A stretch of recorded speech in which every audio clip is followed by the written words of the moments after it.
We're fresh off of garden talk, garden podcast, whatever we're talking about. I'm growing tomatoes in my house. It's episode 80 of the download queue. Right now, August 24th, 2025.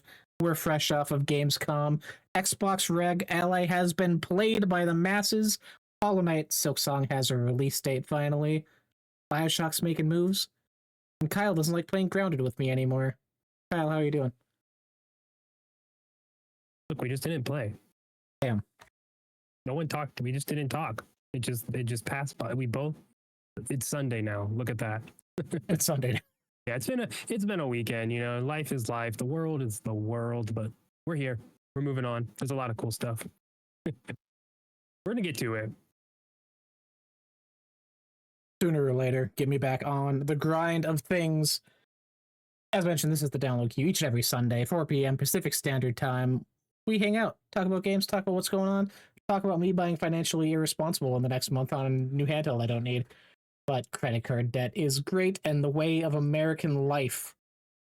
Before we get into that, though, Kyle, I do want to ask quickly, before you're streaming, you're testing out some new stuff. You're playing the Hollow Knight. Are you invested in Hollow Knight with Silksong coming up? Or are you just kind of checking it out beforehand, getting hype in? Was checking it out before Silksong. Just was like, whatever. I thought we'd have more time, but I was like, shoot. Also, so far it is scratching the itch. I'm like, oh, cool. Nice. Cool. But as of today's, like right before this, when I was playing it, ran into Hornet, found out her name. But it's just the like, I don't know if it's the same character, but it looks like the character on the cover of Silksong. So I'm like, what? So like, story-wise, something has grabbed me, and now I am incredibly intrigued, knowing there's this sequel with you're gonna control her. So what is the rest of the game I'm in going to be? Having a really fun time with it. I think I've matured as a gamer since I've last touched it years ago. I have gone through almost all of Elden Ring. I'm literally at the last boss of Elden Ring. I tell you, I got stuff to do there. And I think I just learned how to play games. And so I'm having fun. It's not easy, but the movement I'm finding easy, which is different than what I would have said when I first played it and why I would have hopped off of it. I was like, it's really hard to track your jump and know where you're going to land because it's a 2D platformer. You hold A to jump higher. You know, you tap it, you're jumping lower. It's like, for some reason, I remember that being hard and not clicking for me, but this time it has, and I'm finding a lot of fun in the combat. So just met Hornet, they killed me. That's where I'm at. I'm like 2 hours in, you know, still very early. But man, there's a charm to the game. I get why people have fallen in love with it, in the fact that there's a lot to it outside of like, you can mainline it, I think, and it's like 25, 30 hours ish, maybe a little less, but people can, you know, 60, 70 hours into this. So I get why people have fallen in love with it already. There's a really unique, cool little charm to it. Will I beat it before Silksong? I'll casually play it. We'll see if I hit a wall with it. I'm not like determined, but so far the different enemy types and the bosses quotes, I'm not sure if they're how many. I think I've only gotten one boss actually. But the different enemy types and how you interact with them and the movement, it all really kind of coalesces together really well and really beautifully. So it's working for me. I'm so happy that you're in on Hollow Knight just to talk about it here and have a presence of it. Because it sounds pretty much like you. I started it, I think it would have been 2020 when I was in Michigan. And I didn't even meet Hornet. Like, I didn't even get that far. It was just a mixture of time and place. The game itself being so, if I'm remembering right, open-ended, where I didn't really have like a direct path where to go, and it was just that initial exploring with no real, hey, this is the right path, keep going. It's just very go at your own pace. You want to spend time here. You're not gonna hold your hand on this thing, which then I don't even think now is something I really want. So I never got aboard the hype train. I've never been interested in it, which sucks. It's another thing where like, oh, everyone loves this. It's a great thing, but just not for me. The microphone. I feel like I'm in trouble every time. I'm gonna take that button off. What was I gonna say? I'm following. I would hold on. Outside of today's stream, I've been following a guide on IGN just to kind of point me in the right direction. And within that, I have to go here. Okay, cool. Let me explore along the way and such. Because yeah, I hit that same problem. But on stream today, I did just explore just because I was like, hey, we have like I have 50-ish minutes before we were going to do this. So I finished testing stuff. Let me hop in. And yeah, just again, I really do think I've evolved as a gamer. I think there is something, and this is maybe a bigger topic, the backlog here. Hey, backlog. But like revisiting stuff as you've grown and matured and gained skills both in gaming and outside in real life as you mature and such. I think it does do a lot. I've experienced that going back now to a couple games that I've dropped off. I'm like, oh, this is not hard. I thought it was hard. No, it's not. It's I've grown, so that's cool. Yeah, I think it's even more just beyond like growing, especially with you with like the child and stuff now, but even me like with interests and what kind of hooks me now, like 360 days, racing games avoid like the plague. I don't care how arcadey or fun or whatever you are.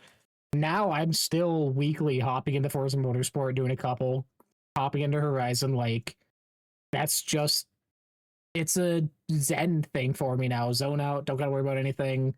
Not super attention necessary, like a casual experience. Yeah. I feel like it's kind of like sports, a pickup game, like you're competing, right, to a degree, but it also is more similar to golf. Like you're competing against yourself. Sure, you're racing against other drivers and all that stuff, but you're probably sitting there in your room by yourself, right? And that's kind of how I experience it. It's like, yeah, I'm driving other people, but I'm not like, Amulet's Drivatar beat me and I got second place. Now I'm pissed at them. It's like, oh man, I didn't get second place. So that Zen thing, that's where I fall in with sports games as well. Of like, I'm not mad at the computer half the time. I'm mad at me for throwing an interception, right? It's entering that Zen space. And I like that. Good.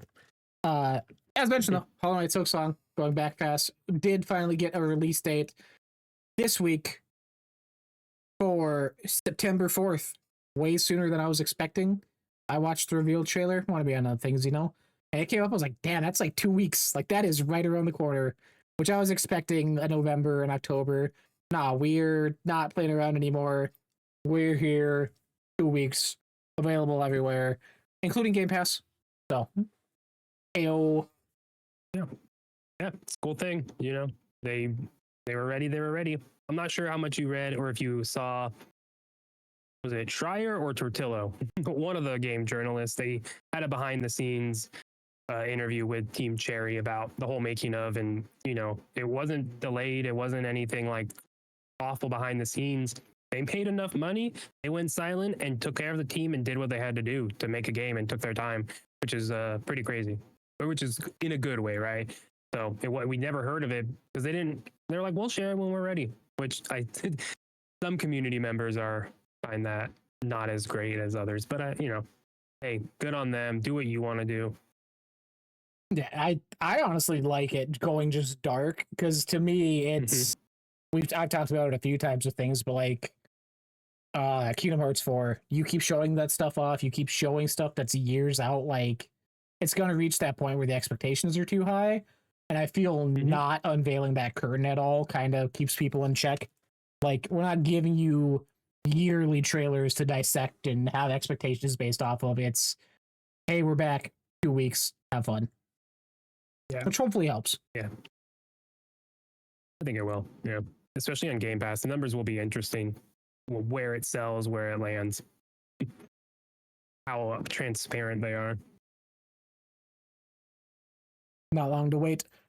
Before we get into Gamescom and Xbox Rog Ally, because Xbox Rog Ally pretty much held the conversation this year's show. Everywhere I saw it was that or nothing. Couple news things to get into this week. Mostly featured around people leaving studios, which is weird that it happened twice in 1 week, but ayo. We got... I'll do mine first because it's very fast and small, but just a weird scenario. Rod Ferguson went over to Blizzard, working on the Diablo team, headed up Diablo 4, get it to launch, past a year of content, 2 years content, 2 years of content now. Get it out the door. Announced his departure, which people took in different ways because Xbox takes over everything, whatever. And then very shortly after, announced that he is going to Cloud Chamber to take up the BioShock franchise and oversee development of the next BioShock game, as well as franchise extensions, including our film partnership with Netflix, which is still going, I guess. We have not heard either here since. Which is weird, because back in the day, he did the same thing when he left Gears 3, maybe? He joined the team to help get BioShock Infinite off the ground and took over head of BioShock Infinite. Like, this is a weird history thing coming back to haunt us. It happened twice, but I'm excited to see where it goes. Cloud Chamber was hit with layoffs as part of this, because we talked about it last week, being kind of in development hell, restarting some story stuff, whatever that be. But hopefully Rod, obviously been here forever in the gaming industry, helping get back off the ground and a steady pace for release, because at this point it looks like it'll be going head to head with Judas when those do finally come out. So yeah, and you maybe, this is all assumptions and speculation, but you maybe wonder how, if they paralleled enough based on what Judas showed, if you're like, we were kind of aiming in that direction too, outside of probably the Lego block narrative stuff that seemed pretty specific. But who knows? I am more intrigued and excited about the future of BioShock. Not that I think I can look back at Rod Ferguson's time at Blizzard or anything else he's done. I haven't followed it that much.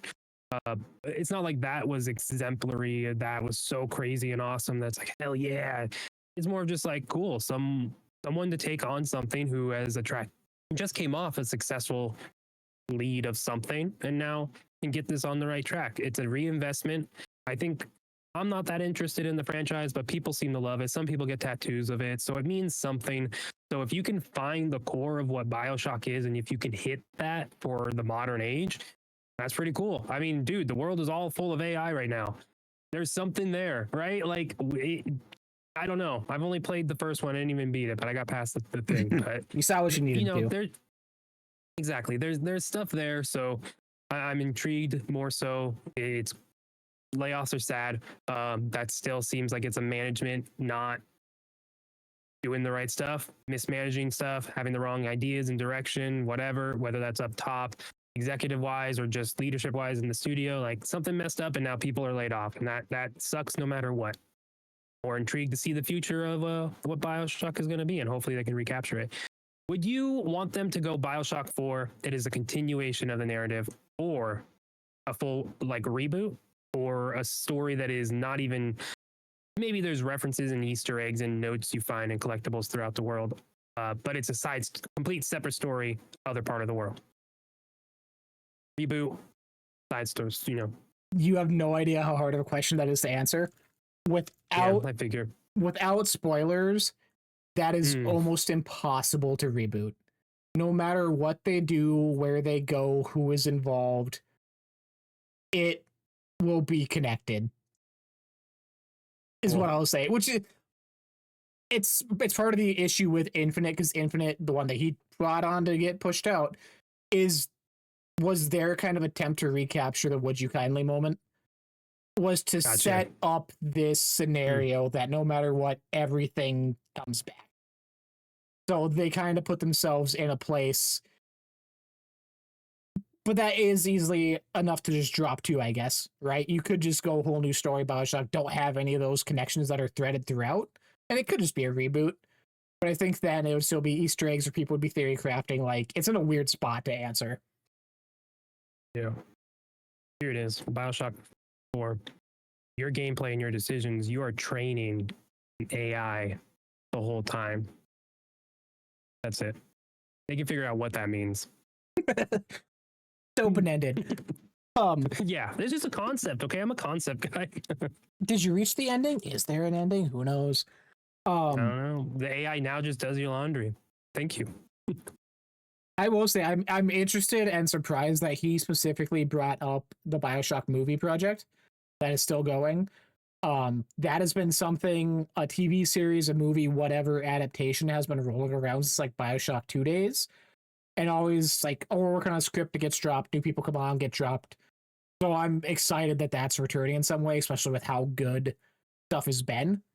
Fallout, Halo to a point, Last of Us, like, we don't talk about Master Cheeks, but some of that was good.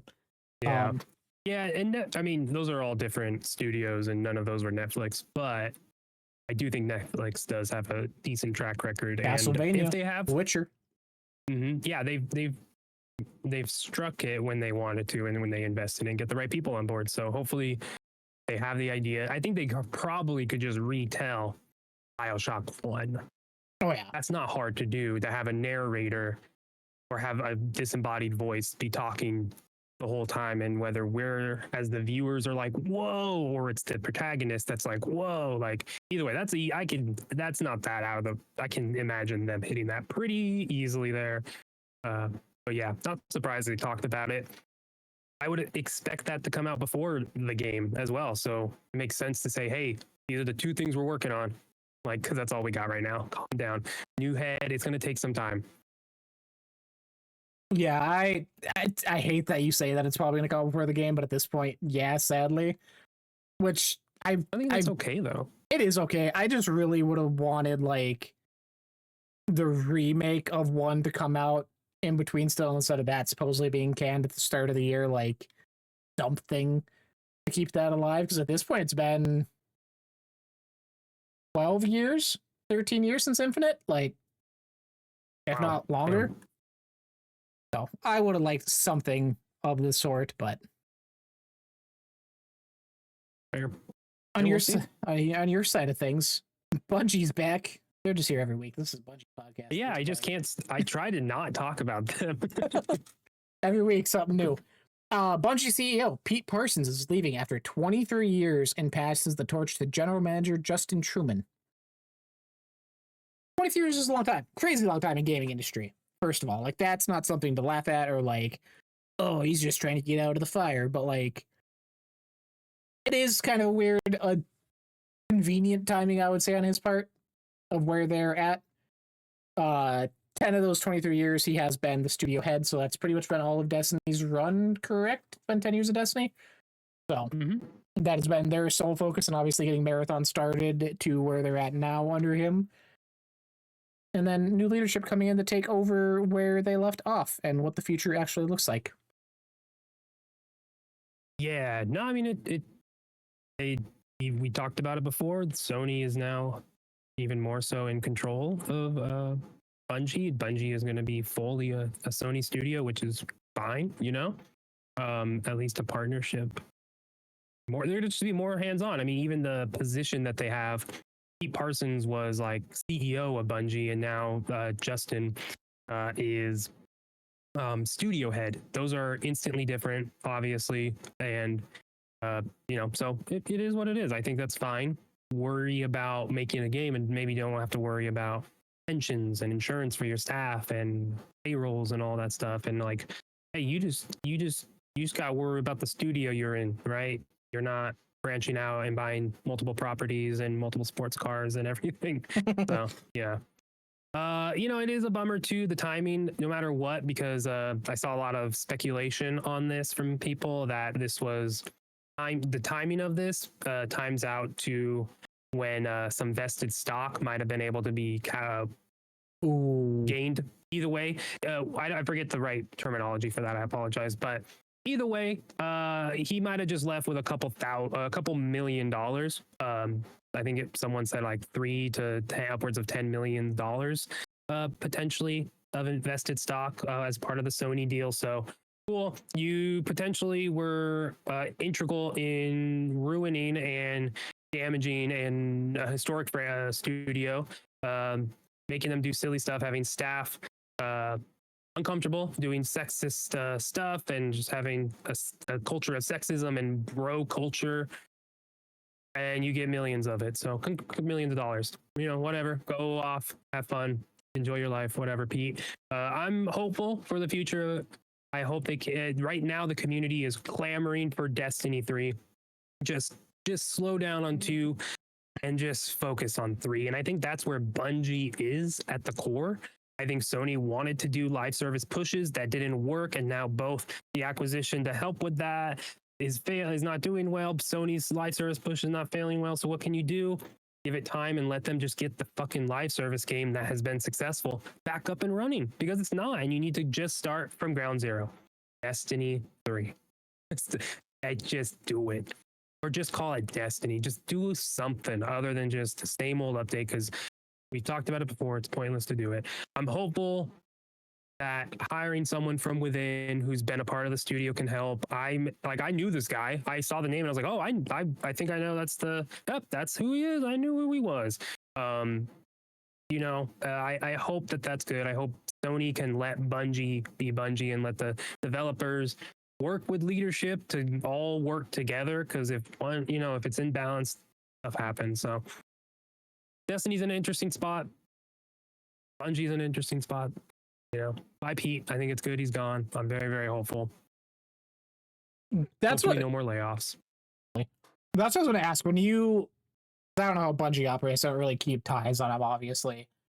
Like, were they open, or was he open with we're continuing Destiny 2? Like, is him leaving a sign of Destiny 3 having a higher chance now? Or is that something that people are just kind of like hoping for? I think so, because I'd imagine it was the fear of people not jumping over and then losing the cash cow. And if you have 2 systems with 2 and 3 going on, like they did with Destiny 1 and 2, they probably we can't do that. That's unsustainable. But we have to double down on Destiny 2. It didn't work, right? It works to a degree, but you have to move on at some point. And they missed, just like Endgame, just like an MCU, you missed the moment to end. And they should have capped it off with the final shape, and they still could this year. They still could. This is anyways, we're not in the Fate saga. It's the edge of Fate. They have an out. They just need to, pull the plug essentially, and just, hey, we're going to slow down updates, and we're going to start with Destiny 2, and we're going to listen to the community, because they're still on an engine that was for the Xbox 360 and the PS4 versions, which are still made and updated, or to a degree. Crazy. They just gotta move on and do all that stuff. So I'm hopeful that Sony's intervention can be like, hey, get your shit together and let's listen to the people making the games and are playing the games, and not the people who just go off and have fun, right? But also you have Marathon. There's a Marathon in all of this too. Like the thing that was making them money for so long, Destiny, is now in the toilet number-wise. They made an update this week that absolutely made me not want to play it, because they're going to change it later. But they decentivized me from playing the game, so I don't want to play it right now. Crazy, just in a week, just like that. So Marathon, stolen art, that sucks. Where is that at? Yeah, I think some bigger changes need to happen, and that means hopefully games can shift and evolve. And dude, a Destiny 3 needs to happen. Problem is, the Division 3 is going to beat them to it. Which we'll talk about when we get to Gamescom stuff, because I have questions on that exactly. Too. That's a wink. Wink, wink. Side tangent. I love how we're talking about Marathon and like where it's at right now, because yesterday, for those that are aware, was the 1-year anniversary of Concord's release date. A year ago yesterday, we were playing. We were playing before that, but moment of silence, rest in peace to our sweet baby angel. It's just weird. I saw that and I had to like double take. I stopped my tracks. I'm like, it has not been a year already, and here, sure as shit, how the time flies. That's crazy. Yeah. Wow. Fun game. Just didn't have a good reason and draw to pull people in. And they did not want to give it any time to build a player base. Also, when the numbers are low, you're screwed. But yeah. What a time. What a time. Another thing that shouldn't be pulling people in because it has nothing real new to offer, but it does year over year. Gamescom opening night live happened past week. Jeff's stepchild of a showcase, I would say. It's there. It gets its attention. People, it serves a different purpose. A bad purpose, Kyle. A purpose people don't want. Gamescom doesn't deliver because people treat it like it doesn't deliver, okay? Maybe we need to believe in Gamescom. Hey, we got the Hollow Knight thing the week of Gamescom. That's the same. That's the same as Opening Night Live. Get over it. We all knew it was going to have a release date when they said it later in the week. It delivered. You okay? Okay. Well, happened this week. There was a few things, a couple things. The Batman thing I talked about last week. Lego Batman is officially unveiled. Coming out next year. A lot of people are just saying it's pretty much like the next Arkham game. Similar Arkham combat, open world, multiple islands to explore. I'm like, hell yeah, that's awesome. Looks dope. It looks wild because it does look like an Arkham game, but it's like someone did a mod and skinned it Lego. It's like, whoa, This is weird. Super cool. Intriguing. Yeah. Black Myth Zhang Kui was announced. Obviously, follow up to Black Myth Wukong, which what you got with what? You just pronounced it. Oh, you yeah. Just went for it. He's Zhang Kui is a character in Smite, so I play. You're such a nerd. Ayo. What's announced, which I was surprised it was a new game. I was expecting there to be like a DLC expansion for Black Myth Wukong, based off of how they kind of said they were going to be at the showcase, where it was like, oh, Black Myth Wukong is going to be there. No, it's just a new game. So, surprise, they tricked you. Yeah. New trailer for Resident Evil Requiem revealed with a February 27th release date, so about 6 months to go for that. Ghost of Yote new trailer with Legends returning in 2026. Multiplayer side game mode that was in the first one will be returning later on. Cool. You're no longer a PlayStation guy. You'll play it on your Xbox when it comes out. Hell yeah. I'll play it on my Rog Ally whenever I get one eventually down the road. Long time. Let's get a new credit card. Yeah. Let's just do that. What else is here? For me, excited to see Cult of the Lamb. Got a whole new DLC trailer, which is their first paid DLC. They've done, I think, 4 expansions so far that have been completely free. This is the first one that will be paid for, coming out early next year. Adds whole new zone map, whole new building stuff, relationship stuff with your followers. Pretty much a Cult of the Lamb 2, just in the first game still. So awesome to see. I'm happy that has succeeded as much as it has so far. World of Warcraft Midnight. That's me clapping. You? Got the... Oh, okay. Yeah. Got its... The mic didn't pick it up. No. Got its opening cinematic revealed. A lot of what was shown, a lot is what has been revealed so far is stuff we kind of already knew from data logging, which I absolutely hate. They put the stuff in the game beforehand, so people looking through files, getting stuff early. Sucks, takes fun out of it. But it is a solid, I think, follow-up to where we're at in the story right now. Again, this is their 3-part saga towards the end of Warcraft, whatever that means. It's a nice mix. Warcraft, God. World of Warcraft 2. Player housing was featured heavily at Gamescom. I think that was pretty much the main demo, which is people have been asking for literally years. Final Fantasy 14 has been doing it for years. We're finally getting the Warcraft version, so happy to see. It's doing a lot of more within the last expansion was a lot of new. Here's a whole new zone, whole new regions, new whatevers. This one is kind of a mixture where I feel like it's where they're pulling back on how much they're adding getting towards the end. There's a couple new zones, but then 2 of the new quote unquote places are places that are in the game now that they went across the board, revamped, reimagined, fixed some areas up. Parts of the world that have been damaged are healed, and cities are there now. So excited to see how that evolves and these old areas being kind of put back into current use and seeing people in these abandoned zones that are literally everywhere in the game now because no one has any reason to go back to them. R.I.P. R.I.P. What else? Did you have anything? You said it delivered. What is here for you at Opening Night Live? I think it was just a good show, like start to finish for one thing, and I think it filled out exactly what it needed to do. I am not huge into Resident Evil or Silent Hill, so that didn't do anything for me. I liked what we saw from Fallout 4. or not Fallout 4, Fallout TV show. Of course, that's going to be really good. I'm Oh, sad yeah. at some point, I do expect the Fallout 3 remaster to coincide with this. You hope.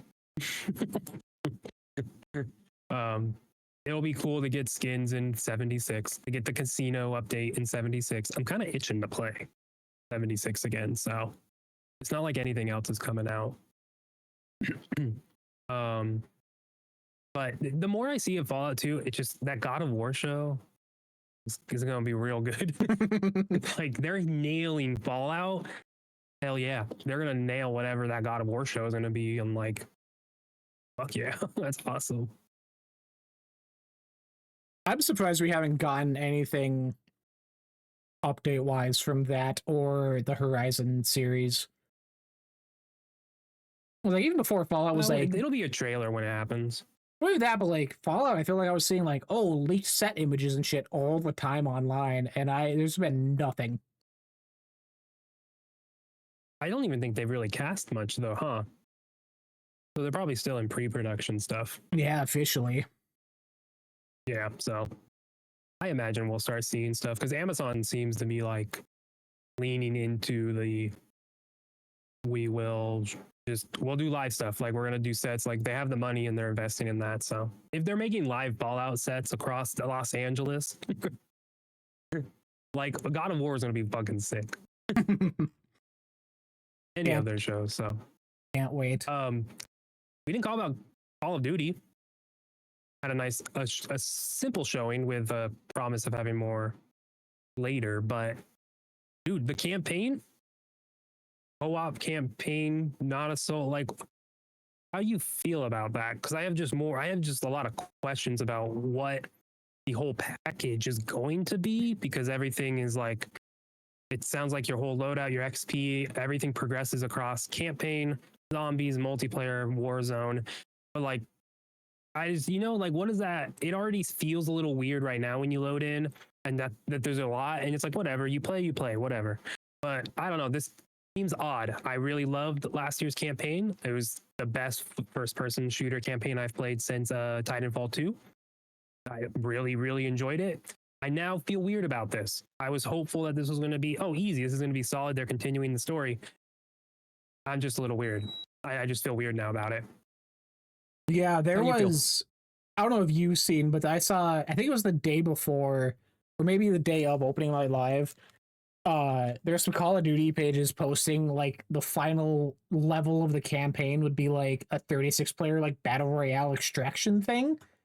I was like, that sounds absolutely batshit wild. And then it came out, like you said, like, the whole campaign's a co-op thing. I'm like, how does that work? Is everything just going to be bots if you're trying to play through the campaign and if that last level hits and no one's actually playing? Like, it's weird. It's a part of me is like, cool. They made this kind of in hand with Call of Duty Black Ops 6. They said that they're kind of doing it at the same time. So it's had extra time, but then they're doing all this weird stuff. I'm like, that's going to lose the magic, or trying to do too much to recapture those parts of the campaign that people really liked in 6. I don't know, it's a really weird decision that I hope it pays off. I hope it hits as good as 6 did, because that was great. Obviously made my top 10 last year. Like, had a great time with it. But this, it's too many cooks in the kitchen, maybe? I don't know. They're just throwing stuff out to see what sticks. Yeah, and here's the thing. To have an experience from Black Ops 6, one game to the next, to Black Ops 7, I can get that. But I would hope they'd be a little more tied together and more clear. IGN has a more in-depth article. Call of Duty Black Ops 7 isn't lazy. It's the series' biggest swing in years. And I was just kind of glossing over it as you were talking. And yeah, it's just like they're tying in a lot of the stuff from Black Ops 6, like the fear stuff where you were like seeing like the whole reality around you shifted and you got some crazy environments to run around in and you were dodging giant stuff. Like a thing in this list, like, is that a giant blade spinning in the sky? Yes, it is. It's like, what? Why? Like, those things were fine in Black Ops 6. Those missions I thought were cool. We're fine. I like we have to get the key cards and the mannequins. In the That's a lab. great one. Yeah. That's a great one. I love that one. But the ones where you're like, just your reality's twisted, you're hearing things as the protagonist, like that, it didn't hit for me. I was just like, all right, I'm receiving the story and I'm shooting things. I'm not going to complain about that. What I want out of Call of Duty, but that wasn't the highlight. So to hear that they're like leaning into that is weird. All the missions can be played solo. All 11 missions, start to finish, or can be solo and be played with friends, including the brand new end game, which is what I think you alluded to. That got leaked or pulled. So it seems like you're going to finish the campaign, and then there's an end game activity, which, you know, I hope whatever the next Call of Duty is just drastically more simple. Does not fit in the hub that they have right now, and then this would all make sense. But they gotta get away from this. It's like they saw know. people were complaining about too much movement and like gameplay variety, and they're like, hey, we'll tone down on that, but we're gonna go in the completely opposite direction with story mode and just go over the top. Because yeah, it's the mental stuff you were talking about. Like in the trailer at Gamescom, there's like the generic bad guy number one's like 80-foot tall, like smashing into the ground as you're running around, and I'm just like, that looks like a zombies Easter egg almost, like not something you would expect in the main campaign. Which, you know, a year that a Battlefield 6 comes out too, don't go toe to toe and have realism. You gotta be weird with it. So do something different. Also with where Call of Duty as a whole is, I can get how they get here. Still weird. I want to call out this quote from this article. I don't know who wrote it. I didn't read that. But talking about the end game, it's designed to create a sense of jeopardy not found anywhere else in Call of Duty, creating the sense of a genuine end game activity on par with something like a Destiny raid. Oh. So like it either is gonna hit and make sense and be awesome and be cool, or it's just not. But if you're in Call of Duty, and I mean they do that in zombies, you have to run around and do activities and defend stuff and like do little chests. Like in Destiny, the raids are like that. There's puzzle sections where you have to go run around and do stuff without combat, and then there's like combat encounters where you're moving stuff around. You have to activate plates. You have to stand on the plate to undo the boss. There's a lot of mechanics going on. It's really cool.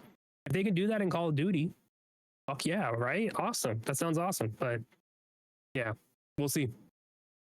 Maybe this is all worrisome for no reason, and it's just how do you explain what they're doing without over explaining and confusing the fuck out of people? Because I'm already confused a little bit. Well, it's weird too, because like that's one of the things the past couple of years of how many people actually play the campaign. And like, did that drastically shift where they're okay putting this much extra effort into it, where like that return is worthwhile? Yeah. Like, here's the thing: it's a twofold with Black Ops 6, single player focused campaign, everything else.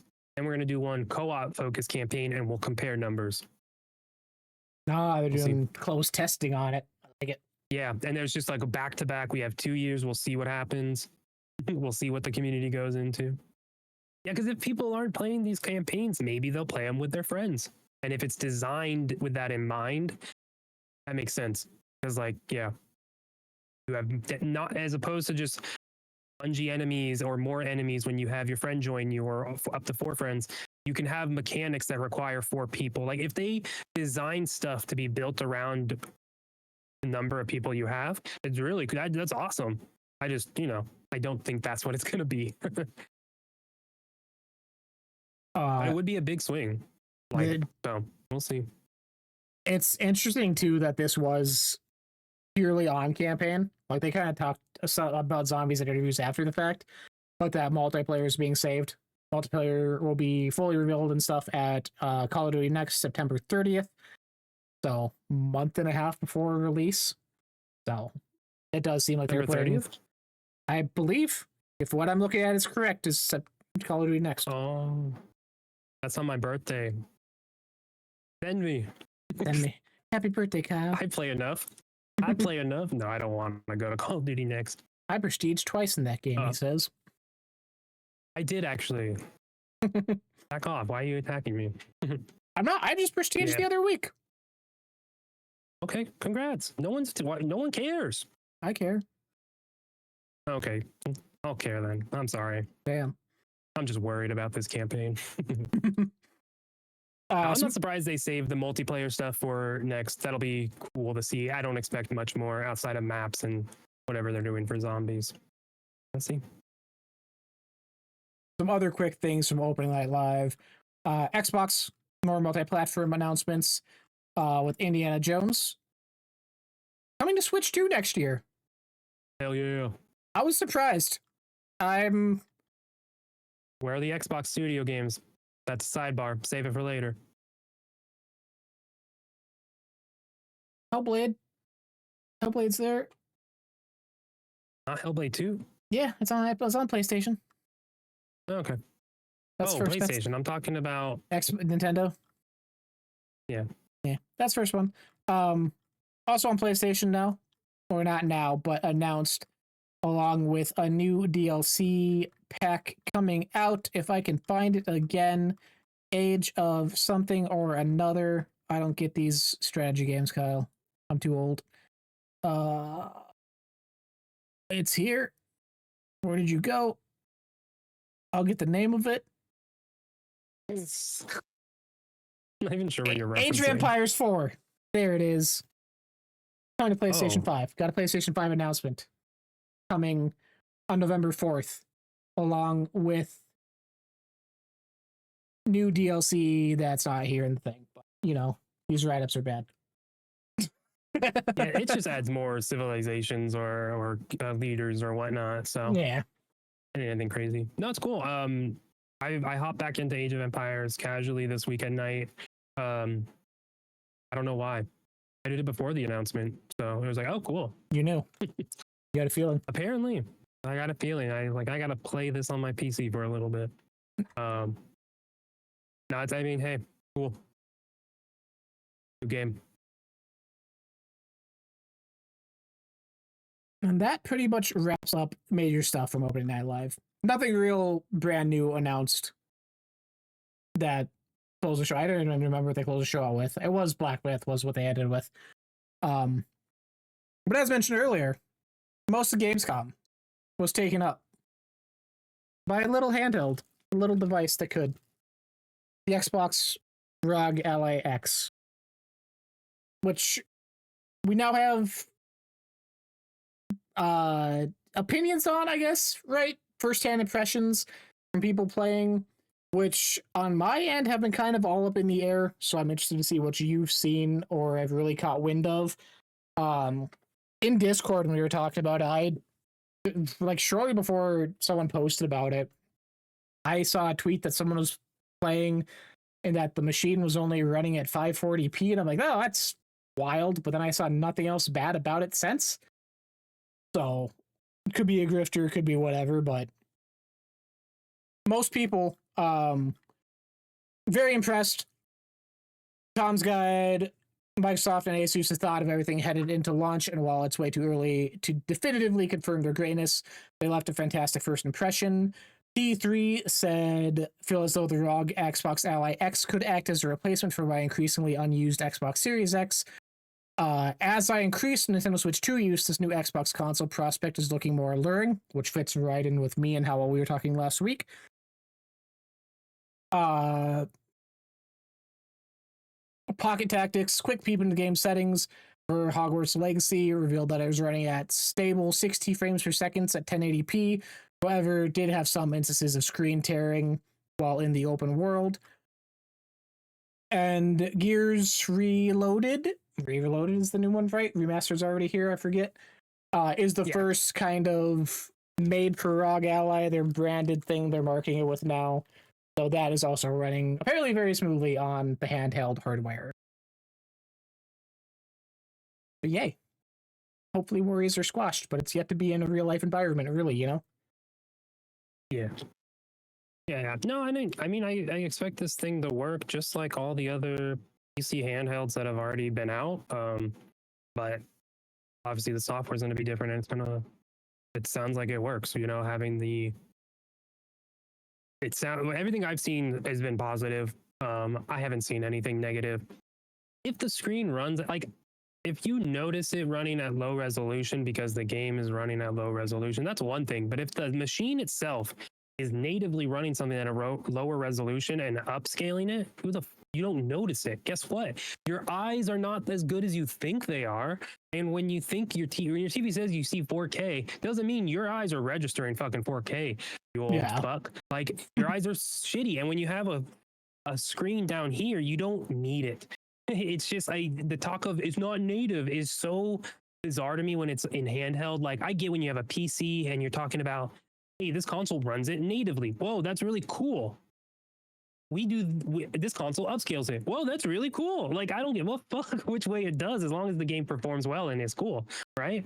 So like, I hope that it natively runs it at fucking 1p and it upscales it and it runs like 1000 frames per second because it doesn't have to think. Like, I don't know, maybe I'm totally off with that, how it works, but that's how I understand it. Correct me if I'm wrong. Fight me. I'm here with an energy today. Feisty. Yeah. But yeah, I just this is cool. It looks like it works. I also saw the fact that it isn't a console. It is not your console games. It is the PC game version of games that will be able to download and stuff. Yeah, it's not an Xbox branded. It's an Xbox partnership device. It's not an Xbox. So not surprised. Also, almost every game that Xbox has come out with, and even a lot of third-party games now, are all Play Anywhere titles. So it doesn't matter. Any Game Pass, if you're buying this for Game Pass, almost everything should be able to be played in there. There is such a limited disparity between what games are coming out that are not Play Anywhere, especially within Microsoft-owned studios. Like, it won't be an issue as they continue branching out that service. It is a really, really cool thing just to buy something and have it wherever an Xbox ecosystem is, PC or thing. So that's not going to be an issue with the handheld. So it's a win to me. Like, it seems like the software switching between stuff works. It's a PC, so there's going to be hiccups, but the biggest thing is, like, you just got to be able to plug in and play the Xbox stuff, right? I got to be able to go to the Xbox menu screen, be able to go through the menu, download Hollow Knight Silksong, have it install in that menu, boot it up and start playing, right? I don't have one, but I know with like Steam Decks and other handhelds, people sideload Windows in some cases, or like they have to go into settings and mess with stuff. This needs to get rid of that as much as it can. And I think that's the main thing. It is these handhelds that have already come out, plus the OS that takes away the need to get into the BIOS. Which, there's a lot obviously to unpack with all this. When at the end there with, does it work with Xbox stuff, I feel is the most important that people care about, but also kind of the most focus Xbox has been giving on this for the past couple years that people are realizing.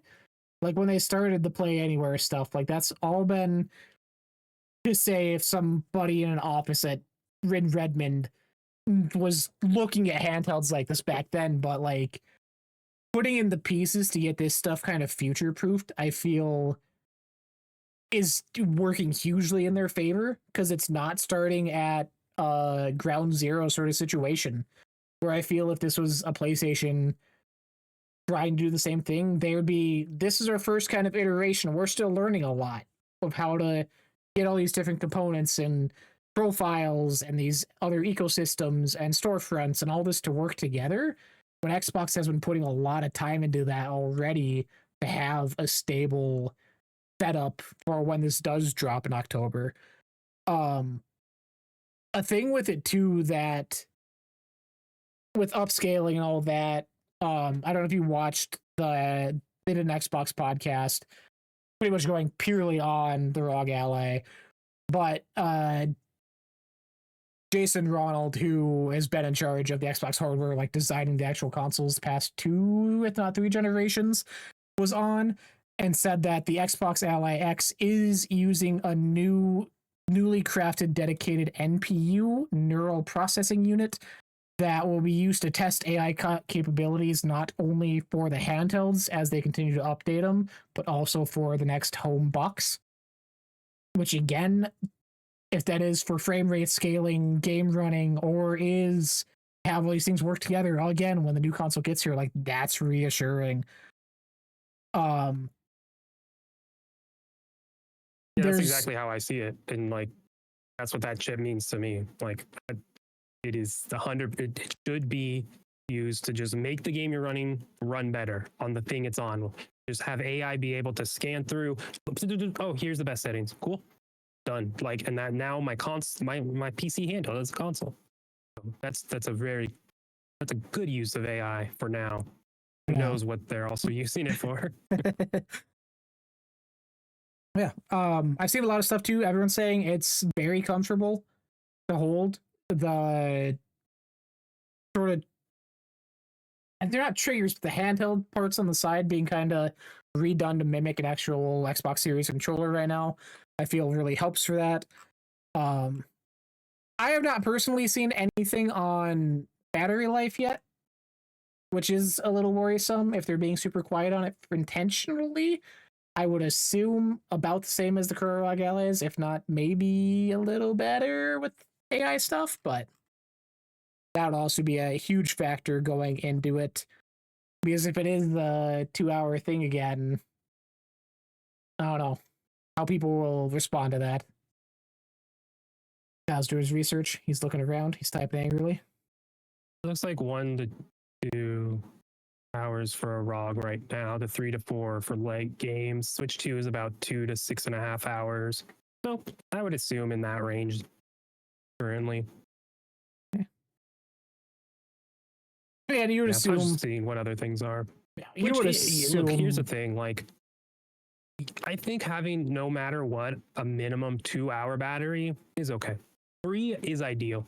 I think for the minimum, no matter like if you can get that to be like you're getting at least 3 hours, that's solid. So, but 2 seems to be the standard almost across like the board for handheld. It seems like the lowest end and is around 2 hours of playing games. Which, are you really sitting there holding something for more than 2 hours? So I was like, that's actually kind of fine, I think, in the grand scheme of things. If you're in a depressive slump, it's cool. Yeah, it's true. It's cool that it feels good. Wait, what did you say? I was like, if you're in a depressive slump, yeah, 2 hours goes by hella fast. Oh yeah, if you're in a depressive slump, just plug that bad boy in, baby. But yeah, no, it's cool. Yeah, like I said, it seems to be exactly what they're telling us it is. I'm more intrigued to see the difference between what the Ally X is going to be, their next gen higher end one, compared to the ROG Ally. Like the price difference. Let me pull that up. I got it here for you. Okay, perfect. Like, because it is like a solid difference. ROG Ally again coming out October 16th, sorry. 4 days before my birthday. Xbox, hit me up. The cheaper white one, ROG Ally, is supposedly, again, not confirmed, but been found on sites, listed for $549 USD, and the ROG Ally X at $899 USD. So, and the ROG Ally X, looking at their stuff, that one is the only one that has the AI chip, 24 gigabytes of memory, and then the other one only has 16, and it does not have the AI processor. So whatever that AI chip is going to be, like we're going to, it's either not going to be much, or it's not going to be doing much, or it's going to be doing a lot. And the difference between the Ally X and the Ally will be noticeable, right? Like I just don't know why. Yeah, what is this chip doing with AI that the other one can? And how is that difference going to be felt or seen between the two handhelds? Digital Foundry, can't wait to see that, that breakdown. Yeah, that really seems to be that, and like memory as like the main differences between the two, because everything else, size same, displays the same, network communication same, dimensions, weight obviously a little heavier. Battery is bigger ports in the Ally X, so we'll see. Because it probably needs it. Yeah, if it's running, if the chip is going to be drawing more power. Which that I'm curious if it's, because like the Switch 2, obviously, like if you're playing Mario Kart World, that thing is dying hella fast because it's running it on the console itself. But with the ROG Ally as being cloud based, like if that is the same effect, or if it does go slower for drainage on the unit itself. Oh, it'd be weird to see testing once all the stuff drops. Exactly. Yeah. Yeah, but they seem pretty similar. They seem, yeah, it's cool. Seems like a really solid piece of hardware. But yeah, it's just going to be that in the world, real testing, get the hardware breakdown to see how the games are running, what's actually going on. But hey, if I had the funds, this would be such a day one buy. Like, I'm itching for a handheld that's bigger than the backbone in my phone. I have a bigger game library with Game Pass and with stuff I bought than my current handhelds, my Switch 2. So like, yeah, like it would be. And everything I've heard sounds awesome, sounds great. So yeah, I'm someone that would, yeah, that just would want to pick it up. I'll wait for that OLED version, baby. It's tough. Like, I'm the sucker. The price of the X is a lot. It's less than what I thought it was going to be, though. Like, I was genuinely like 1,100, 11 over 1,000. Yeah. I thought it was plus north of 1,000. It's just, I'm always. Which it still can be. I mean, with tariffs and everything, like they haven't actually officially fully said this is the price. So yeah, they're definitely holding to see what the economic are going to be. I'm always the person that like, I want to be there day one. And I never have for handheld before, but like, I'm like, I shouldn't. Financially responsible adults shouldn't. But then I look at that credit card and I'm like, yeah. If anything, you should. It would be the Ally. You think so? Why not? Oh, you got the bad one of the two. Well, no, you don't know if it's bad. You take it back. I'm as soon as I said it, I was like, no, I'm someone that's like, save the money and get the best thing. Unless you want the Ally, then you buy the thing that's a little quote less if that's what you want and you're fine with it. But if at any point you're like, you gotta go for the best one. Yeah, it's worth it. It's so curious. Like you said, it's the price difference between the two, like how much that chip is doing differently to warrant a $350 price difference. Like, that's not just the discless version that we're used to is $50 or $100 cheaper. Like, that's a steep difference. Mm-hmm. Yeah, you do get a terabyte storage as opposed to 512. You get 24 gigabytes RAM as opposed to 16 gigabytes, but still, that all adds up to a big price jump, no matter what. And especially if hey dude, if this is similar to an Xbox Series X and an Xbox Series S comparison, dude, the Ally is going to be awesome. Yeah. Right? As long as they can match that variance, dude, yeah, I think it'll be fine. But probably wait and see. They'll be reviewed. They're going to get these out to people's hands. It wouldn't surprise me if they already are out. They already have people reviewing it. It would not surprise me post Gamescom that they got people sent units. The Allies holding like really game developers back. This. Yeah. I hope it. I can't wait for you to show it off. Don't say that. I just got a dog. Yeah, I know. You got to be on the go gaming with a dog. The dogs always keep you going. On the walks? Oh, God. These are all selling points I can use when I have to explain the credit card to the girlfriend. See, if we live close enough, we could go splitsies and just like pass it off every month. But shipping it across the country would be too crazy. Yeah, that would not work. I'd be like, I miss my thing. Oh, can I have it next month? Yeah, I'll ship it to you. It'll take 2 weeks to get there. Have fun. 2 weeks and it's $40. By the time we're paying, it's $1,000 extra dollars for this dumb thing just to ship back and forth. Yeah. I think with that though, wraps everything up for the week. It's always good when it's a fallback easy, but like I love when showcases happen. It's just always plenty of stuff to bring up, talk about, stuff to be excited about as we go into the fall season. With August being wild, or September being wild, excuse me, or August is October, Game Awards, like it's happening. We're coming up by the end of the year is here. I set up my Halloween village in the house yesterday. Fall is here. Nice. Yeah, we just went to Lowe's, saw Halloween stuff. Excited. Hell yeah. Kyle, what do you got going on this week? Shameless self-promotion with your new Meld, whatever the hell that was. No, that didn't work well for me. I was just testing out a new streaming software. I keep seeing it, so. Oh, okay. I'm not going to do that anymore. I was having audio issues, so I didn't have it on OBS, but it happened in Meld. So once I reset everything, it still happened. So it is what it is. It's a, there's, I don't know what it is. But yeah, no, that's pretty much it. Doing that. I did start, and I am absolutely in love with Kirby and the Forgotten Land. Never played it. Randomly started it last night. Been playing, or 2 nights ago. Been playing it with my daughter every now and then. Dude, what a beautifully solid game. What a just lovely experience. So much joy. I'm smiling so much.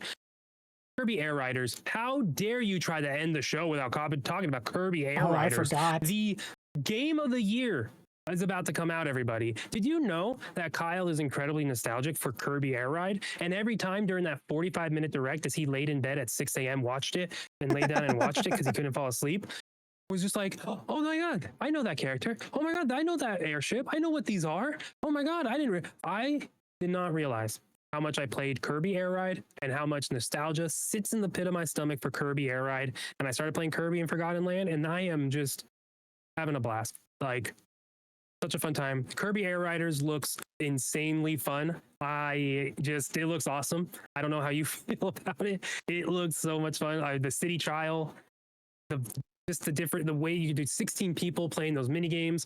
I spent so much time on the GameCube playing that. Where's the online GameCube Online? Where is it?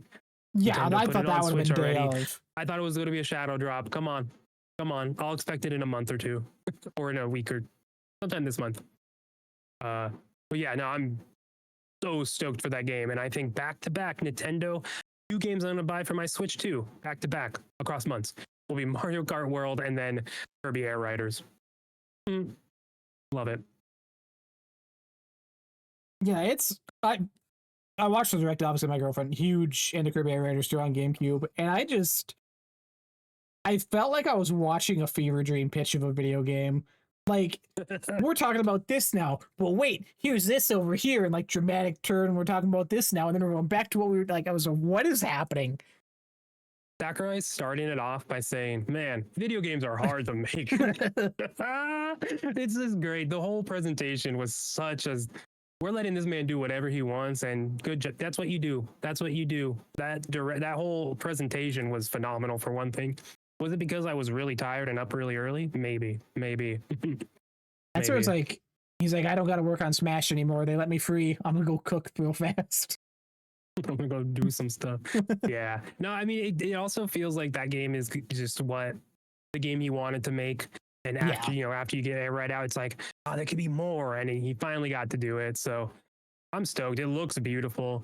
There's just a nostalgia about it for me. So it hit me hard. I was surprised by it. Still waiting on Metroid and Zelda release dates this year. Where are they at, Nintendo? Zelda is winter, so they can be pushed to next year. Oh. January, February is still winter. And the other one, Metroid, I think that's like when is Air Riders coming out? Is that November? November, 6th. I think it's Christmas or like December we get the other one, Metroid. Yeah, November 20th. Oof. No, 20th. Okay. We're running out of time. But it was playable at Gamescom. Metroid Prime 4. People were playing it. People were doing it. They had that Subway poster say it was already out now. So it was playable at the Switch 2 reveal. I know. So it doesn't really mean anything. No. The Subway thing said it was out. It wasn't. So For you, British I can see that one totally slipping, which is going to totally mess up my fantasy critic. I dropped unannounced Mario third party or 3D platformer, so I don't have another drop. Metroid Prime 4 Beyond just sits there. My 20, or how many points do I get for 100? Is that 40? Metroid Prime 4 is going to get 100 on Metacritic. That's what I'm saying. I'm surprised that they didn't just make the unannounced Mario game into Bonanza. Like, move that over when it was finally availed, Give it a little nudge. I mean, I would have loved that. Right? Because I would have just been given that. Yeah. Instead, I took it for my 23 points. Yeah, so corrupt commissioner. Just because I'm making good decisions. I know what's going to hit sometimes. Last year it didn't work out too well. Yeah, I was pissed that you picked up so many Nintendo ones. That was smart, but So easy I to still got do. money. I still got money. Well, I picked up a Nintendo one. I got Metroid Prime. Yeah, Look, pushed out next when year. when we did this, Air Riders was not coming out in 2025. We would have said no way, and it would have been Metroid Prime 4. And look at where we're at. It's like, yeah, we didn't even know any of these at that time. I just got in there. Fair enough. That's true. Fair enough. Me too. Either way. With that, episode 80. 80 episodes of the download queue. Drop a like, Whoa. comment, follow, share, whatever it is down below. Oh, hold on. Speaking of which, pulling it back before we hit. No. All right, so we're not done. Not done. One last thing here, because we did last week. In regards to our Halo Infinite conversation on YouTube, Bernito Plays Games. Infinite was fun and the story could have been good. They did what everyone seems to be doing now, giving up and moving on. It was a perfectly fine starting point and they just didn't do anything with it. Map was fun to do all the stuff on. Campaign was fun to play though. Was it the best Halo? No. Was it better than the ones that had come before it? Yeah. Which I feel is a valid thing. That's what we didn't really talk about. Like, it is trying to get Halo in modern times with battle passes and release cadences and all the other stuff. Like, it was really trying to put it in a place that it hasn't had to go before. So, different way to look at it. And it did stuff different too. Their battle passes you can, buy and they last forever. They don't take them out of the game. So that was not many other companies. I don't think any were doing that at the time when they started that. So, yeah, I like that. That's a good comment. That's a good take. That's Engine, man. Slips the space. They just, couldn't get going fast enough. Reportedly, they couldn't get into slip space in time. No. Well, they slipped in place. Off into space. Remember when your buddy pilot in Infinite was going to be like a major player where they couldn't tell you his last name because it was going to be really spoilery and that just got dropped? I remember. The story is completely gone from my brain of Infinite. That was even before. That was like going up to launch. Like, we can't tell you anything about him because he's very important.